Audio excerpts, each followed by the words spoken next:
જી, ગત ડિસેમ્બર 2024માં એક સાયબર ક્રાઇમના ગુનો નોંધવામાં આવેલા હતા અને એ ગુનાની જે મોડસ ઓપરેન્ડી હતી એ એવા પ્રકારની હતી કે જે ફરિયાદી છે એને ટાટા જુડિયો કરીને જે રિટેલ આઉટલેટની કંપની છે એની ફ્રેન્ચાઇઝી લેવા માટે ગૂગલ ઉપર અથવા જે એડવર્ટિઝમેન્ટ અલગ અલગ સોશિયલ મીડિયા પ્લેટફોર્મ ઉપર આવે છે એના ઉપરથી સર્ચ કરી અને જે વેબસાઇટ મળી એના ઉપર તમામ પોતાની વિગતો ભરી અને એ પછી સામેથી કોન્ટેક્ટ કરીને અલગ અલગ 28 લાખ જેટલા રૂપિયા એને એડમિનિસ્ટ્રેટિવ ચાર્જેસ ડિપોઝિટના નામે ડિપોઝિટ કર્યા અને પછી એને ખ્યાલ આવ્યું કે એ બધી જે વેબસાઇટ હતી એ પણ ફેક હતી અને આ પ્રકારની કોઈ ફ્રેન્ચાઇઝી એને મળવામાં આવેલી નથી. આ પ્રકારના ગુનો દાખલ થયા પછી સાયબર ક્રાઇમ પોલીસ સ્ટેશનના પીઆઈ અને એની ટીમે એ ગુનાની તપાસ કરતા હતા. તે દરમિયાન જે વેબસાઇટો હતી એના ઉપરથી ટેકનિકલ ડેટાના એનાલિસિસ કરવામાં આવેલા અને એ ઉપરથી એક આરોપી હાલ એ કામના એને જે મૂળ ઝારખંડના છે અને હાલ એને છત્તીસગઢમાંથી પકડીને લાયા છે અને સામે જે વિગત આવી છે એ ખૂબ જ ઇન્ટરેસ્ટિંગ છે. એટલે એ ધંધાકીય રીતે પોતે web developer, content creator, website design એ બધો ધંધો કરે છે અને છેલ્લા 2-2.5 વર્ષથી અલગ અલગ કંપની જે છે એનાથી મળતી જુળતી જે સાઇટના નામ છે, જે સપોઝ ઓરિજિનલ કોઈ વેબસાઇટ હોય google.com તો એનાથી સિમિલર સાઉન્ડિંગ નેમ રાખીને અલગ અલગ વેબસાઇટ જે કે તમામ ફરજી છે એને અલગ અલગ ડોમેન ઉપર રજિસ્ટર કરાવે અને એ રજિસ્ટ્રેશન થયા પછી પોતાનું એડ ગૂગલ એડ ઉપર, ઇન્સ્ટાગ્રામ ઉપર, ફેસબુક ઉપર ચલાવે સો દેટ કે એની એ જે વેબસાઇટ છે એ સર્ચ ઇન્જનના જે એલ્ગોરિથમ ચાલે છે એમાં ઉપર આવે. તો કોઈ એ વેબસાઇટ ઉપર કોઈને હેલ્પ જોતી હોય તો જબ સર્ચ કરે તો એની જે ફેક વેબસાઇટ છે એ આવી જાય અને એના ઉપરથી આગળની જે ડેટા હતા એ મેળવીને અને સાયબર ક્રાઇમ આચરતા હતા. હાલ જે ઇન્વેસ્ટિગેશન અત્યાર સુધીની ઇન્વેસ્ટિગેશનમાં ટોટલ 90 એટલે 90 જેટલી અલગ અલગ કંપની, ઇવન કેટલાક જે ગવર્મેન્ટની સ્કીમ છે, સપોઝ પીએમ જન ઔષધિ કેન્દ્રના નામે, પીએમ જે કોઈ બીજા લોનના વેબસાઇટો છે એનાથી સિમિલર સાઉન્ડિંગ વેબસાઇટ પણ બનાવવામાં આવેલા છે અને લોકોને છેતરવાના પ્રયાસ કર્યા છે. સાથે સાથે ભારતીય જે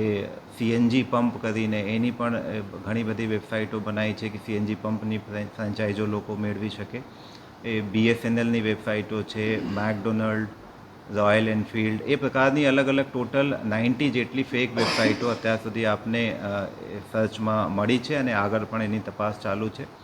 અને કેટલાક કિસ્સાઓમાં એ જાતેથી એ પ્રકારના વેબસાઇટના હેન્ડલ કરતા હતા, કેટલાક કિસ્સાઓમાં જાતેથી હેન્ડલ ના કરી શકતા હોય તો જે કસ્ટમરના ડેટા એના વેબસાઇટ ઉપરથી મળતા હતા એને બીજા કોઈ સાયબર જે ફ્રોડસ્ટર છે એને આપીને અને એના પાસેથી પણ ચાર્જ વસૂલતા હતા. આ પ્રકારની મોડસ ઓપરેન્ડી પણ છે. જી, આરોપી માટે જ્યારે ટીમની પહેલાં વિગત બિહાર રાજ્યમાં મળી હતી પણ જે તે વખતે એને સફળતા ટીમને નહીં મળી હતી. પછી ઝારખંડ ગયા પછી એવું ટીમને ખ્યાલ આવ્યું કે એના લોન્ડરીમાં કુછ પેન્ડિંગ વર્ક છે તો લોન્ડરીના જે એના કર્મચારીઓ છે એના વેશ ધારણ કરીને એના ઘરે જઈને તપાસ કરતા એ ભાઈ જ્યારે બહાર આવ્યા ત્યારે એને પકડીને અહીંયા લાવ્યામાં આવેલા છે. હાલની ઇન્વેસ્ટિગેશનમાં મોરબીમાં જે ગુનો દાખલ થયા છે એના ટ્રાન્ઝેક્શન જેએનકેમાં, બિહારમાં, બીજા અલગ અલગ જે બેંક એકાઉન્ટની તપાસણી કરવામાં આવેલી છે એમાં અલગ અલગ રાજ્યોમાં એ બેંક એકાઉન્ટની વિગતો મેળવી લેવામાં આવેલા છે અને એ બાબતની તપાસ ચાલુ છે. સાથે સાથે એ પણ જણાવી દઉં કે સેમ મોડસ ઓપરેન્ડીથી મહારાષ્ટ્રમાં અને રાજસ્થાનમાં પણ આ ફેક વેબસાઇટ ઉપરથી લોકોને છેતરવામાં આવેલા હોય એવા 2 ગુના પણ અત્યારે આપને મળ્યા છે અને ફર્ધર ગુનાઓ પણ અલગ અલગ રાજ્યોમાં દાખલ થયા હોય એવી શક્યતાઓ છે. એ બાબતની તપાસ પણ હાલ ટીમે કરી રહી છે.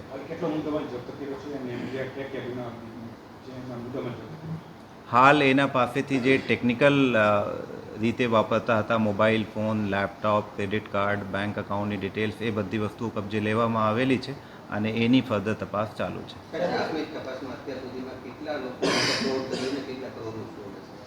એ હાલ કહેવાનું મુશ્કેલ છે, કેમ કે એના વેબસાઇટ ઉપર જે લોકોએ રજિસ્ટર કર્યા છે એના ડેટા અત્યારે આપણે કલેક્ટ કરી રહ્યા છીએ. ખરેખર ફક્ત ડેટા એના પાસે આવ્યા હોય, બધા સાથે ફ્રોડ થયા હોય એવા પણ નથી, બટ આપણે સામેથી પણ એવી જાહેરાત કરશું કે એ જે તમામ 90 વેબસાઇટ છે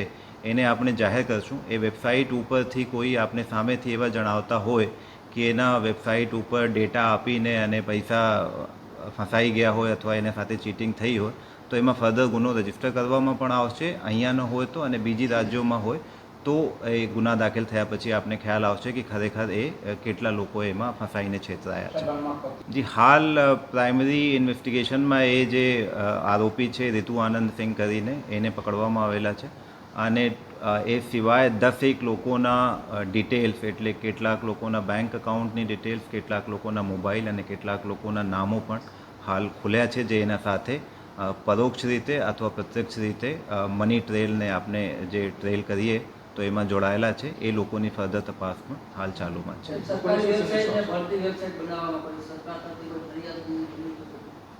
એ અત્યારે જે મેં વાત કરી PM જન ઔષધિ કેન્દ્રના ઉપરથી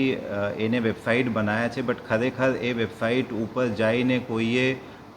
કોઈ સાથે છેતરપિંડી થઈ છે કે કેમ એ એક વખત ખરાઈ કર્યા પછી એક બિલકુલ સિમ્પલ એવા એક મેસેજ છે અને સાયબર ક્રાઇમથી બચવા માટે જે સૌથી અગત્યના ઇમ્પોર્ટન્ટ મેસેજ પણ છે. આપને અલગ અલગ માધ્યમથી અવારનવાર એ બાબતના અવેરનેસ પણ કરીએ છીએ. આપને કોઈ પણ જાતનું સપોર્ટ જોતા હોય, ઇન્વેસ્ટમેન્ટથી રિલેટેડ, તમે કોઈ એજન્સી લેવા ઈચ્છતા હોય, તમારી બીજી કોઈ પણ ઇન્ટરનેટ ઉપર ટ્રાન્ઝેક્શન કરવા ઈચ્છતા હોય તો એને વગર વેરિફિકેશન કોઈ સંજોગોમાં તમારી જે કોઈ અંગત માહિતી છે, અંગત ફાઇનાન્શિયલ માહિતી પણ અને અંગત પોતાની જે માહિતી છે એ કોઈ સંજોગોમાં વગર વેરીફાઈ કરે કોઈ પણ લિંક, કોઈ પણ વેબસાઇટ, કોઈ પણ બીજા મેસેજિંગ એપ ઉપર એ ના આપવામાં આવે એ ખાસ અનુરોધ છે. અને એ ના કરવામાં આવે તો કોઈ સંજોગોમાં એવા પ્રકારની જે છેતરપિંડી છે એ ક્યારેક આપણી સાથે બનશે નહીં.